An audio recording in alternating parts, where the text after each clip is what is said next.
القارئ الجيد لسيرة النبي صلى الله عليه وسلم يعلم أن من سنته وحسن سياسته وقيادته صلى الله عليه وسلم أنه كان يبث روح الأمل في أصحابه ويبشرهم بنصر الله عز وجل في أصعب الظروف والمواقف ليثبت قلوبهم ويرغبهم فيما عند الله والدار الآخرة، حتى يزداد يقينهم وحسن ظنهم بخالقهم سبحانه وبحمده.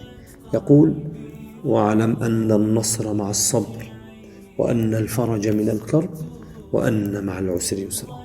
وصدق القائل: فبعد العتمة الظلماء نور، وطول الليل يعقبه الضياء. أمانينا لها رب كريم، فإن أعطى سيدهشنا العطاء. وهذا من حسن ظننا به سبحانه وبحمده. ينزل على النبي صلى الله عليه وسلم قول الله عز وجل: سيهزم الجمع ويولون الدبر، والصحابة يعذبون في مكة. فقال عمر: أي جمع يهزم؟ أي جمع يغلب؟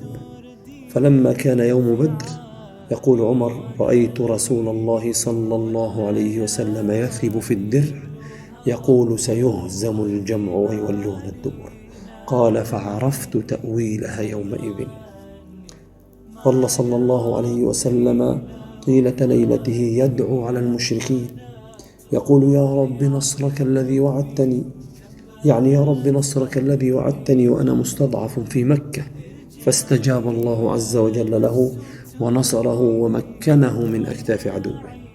أصحابه رضي الله عنهم استوفوا شروط النصر، لم تلتفت قلوبهم إلا إليه سبحانه وبحمده، ولم يستغيثوا إلا به، فنصرهم الله عز وجل.